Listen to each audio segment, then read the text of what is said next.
जो कल्चर पहले था कि बाहुबलियों से बाहुबल से ही लड़ाई लड़ी जा सकती थी, वह चल रहा था। हम लोग जब मेडिकल कॉलेज में संगठन की शुरुआत, हमारे आने के पहले मेडिकल कॉलेज में कोई संगठन नहीं था। हम लोग सुनते थे प्रशांत की बात, एक आकर्षण पैदा होता था, उनको एक सम्मान और गौरव की नज़र से देखते भी थे, लेकिन कोई ऐसा संगठन नहीं था जो हमको गाइड करता। हाँ, हमारे पहले वहाँ 2 संगठन, 2 छात्र सुरेश और गणेश संपर्क में थे। तो इन 3 लोगों को लेकर एक पहली यूनिट बनी थी। और मुझे जाते समय मैं समझता हूँ कि एक्टिव इनएक्टिव, क्योंकि उस समय तक संगठन का क्राइटेरिया भी थोड़ा बदल चुका था। वो अब एक मास ऑर्गेनाइजेशन की तरह होने वाला था या हो रहा था। उस समय तक बात यह नहीं थी कि वह एक कम्युनिस्ट यूथ लीग की तरह थी, कि जो कम्युनिस्ट विचारधारा से प्रभावित है वही इसमें आ सकता है। इस स्टैंडर्ड को हम लोगों ने थोड़ा डाइल्यूट किया था और यह बात हुई थी कि इसको एक मास ऑर्गेनाइजेशन की तरह बनाया जाए और वहां से एक प्रशिक्षण दे करके उन्हें कम्युनिस्ट विचारधारा के बीच लाया जाए। तो इस ढंग से वहां और आंदोलन भी चले, दोनों तरह के आंदोलन चले। और ये आंदोलन का अनुभव मैं इसलिए आपको नहीं बताना चाहता हूं कि हम लोग बड़े शूरवीर थे, मैं ये नहीं कहना चाहता।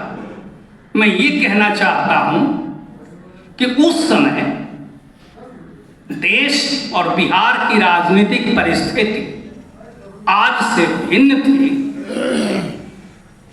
और कैंपस में स्टूडेंट और टीचर के बीच एक रिलेशन भी आज की तुलना में थोड़ा भिन्न था। अब जैसे हम बताएं कि 2 बहुत ही इंपॉर्टेंट मूवमेंट जिसमें बड़े पैमाने पर छात्रों की भागीदारी हुई थी और जिसमें एक प्रभाव भी पड़ा था।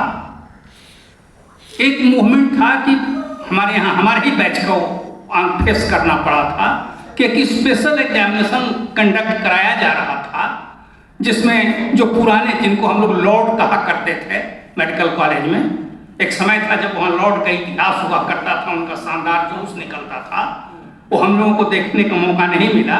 हम लोगों के समय में लॉर्ड थोड़ा डिमोरलाइज रहते थे, तो हुआ कि लॉर्ड सबको पास कराने के लिए एक अलग एग्जामिनेशन ले लिया जाए। हम लोगों ने इसका विरोध किया, ये नहीं होगा, और उसी में यूनिवर्सिटी का घेराव करना पड़ा। Vice chancellor Patna medical college के प्रिंसिपल के ऑफिस को हम लोगों ने 3 दिन तक बंद रखा। प्रिंसिपल को कहा कि अब आपकी जरूरत क्या है, जब आप एक साधारण बात नहीं कंडक्ट कर सकते हैं, जब एक एग्जामिनेशन को आप नहीं रुकवा सकते हैं, जो कि बिल्कुल अन्याय हो रहा है हम लोगों पर, और तब आप रहकर क्या कीजिएगा। और हम लोगों ने लॉकअप कर दिया।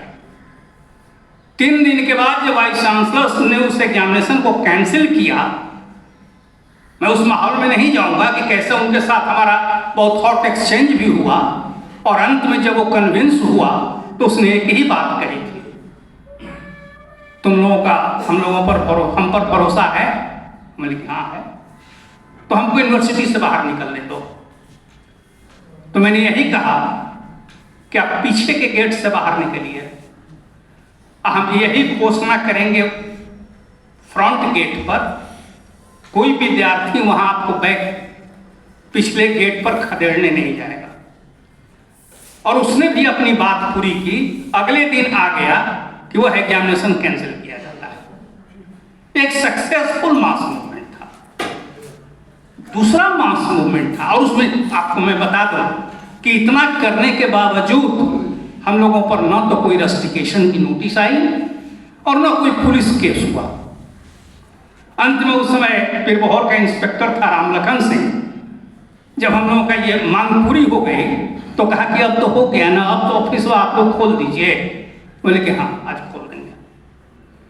तो एक वो अवस्था है। और आज की स्थिति क्या है?